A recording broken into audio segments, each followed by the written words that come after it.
En las últimas dos sesiones de este curso sobre Lutero y la Reforma, analizamos la doctrina católica romana de la justificación. Y esta noche vamos a empezar a ver la postura reformada de la justificación en contraste con la postura romana. Y por supuesto, sabemos que el lema de la Reforma durante el siglo XVI con respecto a la doctrina de la justificación estaba contenido en las dos palabras sola fide. Sumado a esa declaración, a los reformadores se les ocurrió otras cuatro solas: sola escritura, sola gratia, solus Christus y soli Deo gloria. Las cinco apuntaban a la importancia central de la doctrina de la justificación por la fe sola. Pero esa pequeña fórmula, sola fide, tan solo significa por la fe sola. Y como vimos en nuestro estudio del catolicismo romano, la comunión romana también afirma fuertemente que la fe es necesaria para la justificación. De hecho, vimos que era una condición necesaria, pero no una condición suficiente. No puedes tener justificación sin fe, pero puedes tener fe sin justificación. Así que el punto de la controversia entre Lutero y el resto de los reformadores magisteriales con Roma se centró en esta palabra, sola, que la justificación era por la fe sola. A veces, cuando tienes lemas y jingles como este, puedes simplificar los conceptos en gran medida. Porque la gente me pregunta, ¿acaso no es necesario arrepentirse para ser justificado? Y decimos, por supuesto que sí, pero en el concepto reformado de la fe, el arrepentimiento, aunque podemos distinguirlo de la fe en un sentido, sin embargo, se entiende como una parte integral de esa fe que justifica.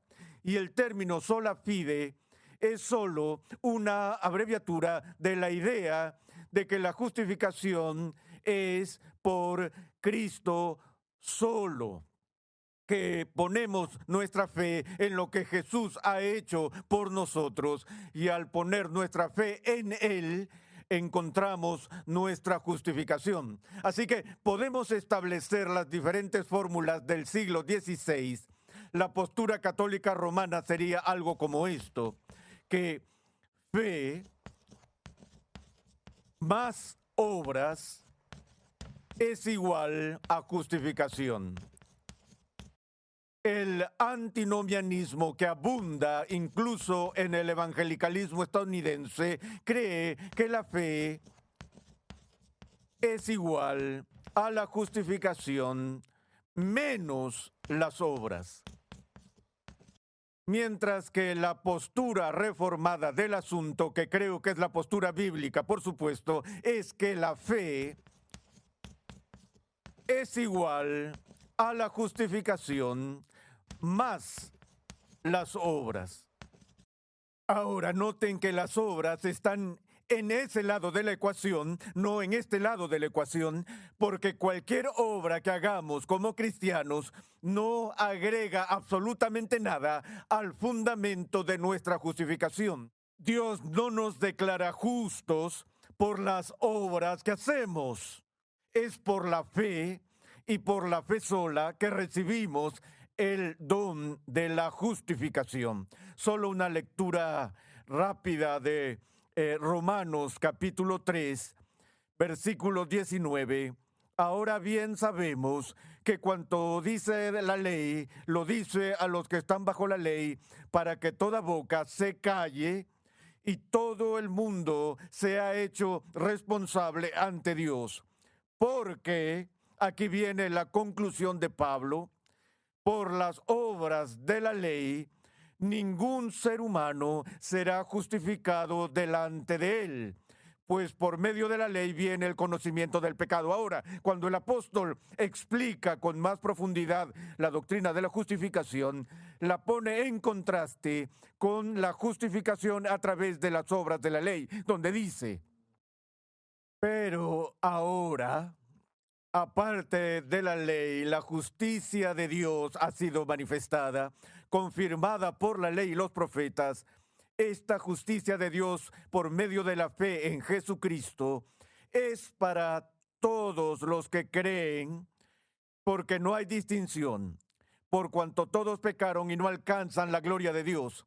Todos son justificados gratuitamente por su gracia, por medio de la redención que es en Cristo Jesús, a quien Dios exhibió públicamente como propiciación por su sangre a través de la fe, como demostración de su justicia, porque en su tolerancia Dios pasó por alto los pecados cometidos anteriormente para demostrar en este tiempo su justicia, a fin de que Él sea justo y sea el que justifica al que tiene fe en Jesús. Si recuerdan, en las primeras sesiones de este estudio, vimos la experiencia de la Torre de Lutero cuando estaba preparando sus clases sobre la carta de Pablo a los romanos, en donde tuvo ese despertar de que la justicia por la cual somos justificados, la justicia de Dios, no es esa justicia por la cual Dios mismo es justo, sino esa justicia que Él provee para las personas pecadoras que la reciben por fe. Ahora, en el corazón mismo de la controversia, en el siglo XVI, estaba esta pregunta: ¿cuál es la base por la cual Dios declara a alguien justo ante sus ojos? Sabemos que Pablo plantea la pregunta: si el Señor tuviera en cuenta la iniquidad, ¿quién estaría de pie? Es decir, si tuviéramos que presentarnos delante de Dios basándonos en su justicia perfecta y juicio perfecto sobre nuestro desempeño, ninguno de nosotros sería capaz de estar en pie. Todos juntos caeríamos, porque como Pablo reitera aquí, todos nosotros hemos sido destituidos de la gloria de Dios. Entonces, la pregunta apremiante de la justificación es: ¿cómo puede una persona injusta alguna vez ser justificada en presencia de un Dios justo y santo? En nuestra última sesión, cuando estaba explicando sobre la postura católica romana, hablé sobre la idea de la postura romana de lo que llamamos justificación analítica. Y les expliqué lo que eso significaba, que una declaración analítica es una declaración que es verdadera por definición. 2 más 2 son 4, o un soltero es un hombre que no se ha casado. No hay nada en el predicado que no esté ya contenido en el sujeto. No se proporciona información nueva, ni se añade nada al análisis del tema en sí mismo.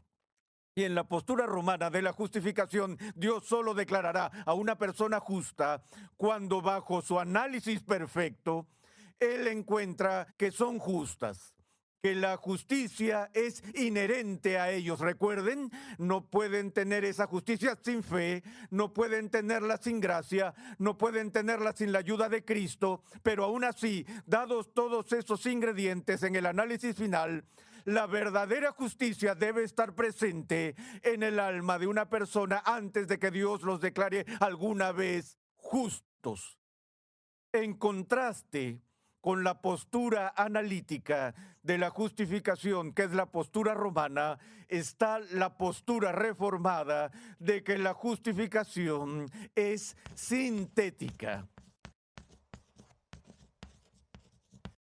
Sintética en lugar de analítica. ¿Qué significa eso? Una declaración sintética es una declaración en la que se agrega algo nuevo en el predicado que no está contenido analíticamente en el sujeto. Si les dijera, el soltero era un hombre pobre, les he dicho algo nuevo en la segunda parte de la oración que no estaba ya contenida solamente en la palabra soltero, porque aunque todos los solteros son hombres no casados, no todos los solteros son hombres pobres y no casados. Tenemos solteros ricos que no están casados. Entonces, cuando hablamos de pobreza o riqueza, no es algo que sea automáticamente inherente a la idea de la soltería. Estamos diciendo algo nuevo. Hay una síntesis, por así decirlo, algo adicional que se agregó al tema. Y lo que queremos decir con eso cuando hablamos de la postura reformada de la justificación, que es sintética, es que cuando Dios declara que una persona es justa ante sus ojos, no es por lo que se encuentra en esa persona bajo su análisis, sino más bien por los motivos o sobre la base de algo que se agrega a esa persona. Y lo que se le añade a esa persona es la justicia de Cristo. Ahora, en ese sentido, Lutero insistió en que la justicia por la cual somos justificados es una justicia que Lutero llamó extra nos. Es decir, aparte de nosotros o fuera de nosotros. También lo llamó un justitium alienum, que es una justicia ajena. No es una justicia que nos pertenece propiamente, sino una justicia que es externa a nosotros mismos, que es ajena a nosotros. Viene desde afuera de la esfera de mi propio comportamiento. Y por supuesto, con ambos términos, Lutero estaba hablando de la justicia de Cristo. Ahora, si hay alguna palabra que estuvo en el centro de la tormenta de fuego de la controversia del siglo XVI y sigue siendo central para el debate, incluso en nuestros días, es la palabra imputación. En realidad, no se puede entender de qué se trataba la reforma sin entender la importancia central de esta única palabra. Hubo todo tipo de reuniones después de la dieta de Worms para tratar de reparar el cisma que estaba teniendo lugar en el siglo XVI. Todo tipo de esfuerzos donde los teólogos de la persuasión romana se reunieron con los teólogos reformados magisteriales tratando de resolver las dificultades, tratando de preservar la unidad de la iglesia. Y la única palabra que no podían pasar, la única palabra con la que la comunión romana se atragantó fue esta palabra, imputación. Por lo tanto, tenemos que entender de qué se trata todo eso. Cuando Pablo está explicando la doctrina de la justificación, usa como prueba al patriarca Abraham, que se remonta al capítulo 15 de Génesis, donde leemos en ese texto que Abraham le creyó a Dios y le fue contado por justicia. Abraham seguía siendo un pecador. El resto de la historia, de la narrativa, de la vida y las acciones de Abraham revelaron que todavía tenía pecado. Sin embargo, Dios lo consideró justo porque él creyó en la promesa. En ese sentido, imputar significa transferir legalmente a la cuenta de alguien, considerar que algo está allí.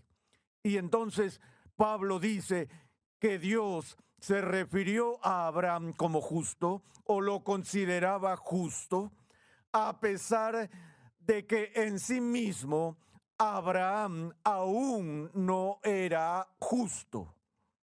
Entonces hay una gran diferencia entre la infusión de gracia que vimos la última vez, por la cual, según Roma, en los sacramentos, la gracia de Dios se derrama en el alma del creyente y sobre la base de esa justicia infundida, esa persona se vuelve inherentemente justa y por lo tanto es juzgada por Dios como justa.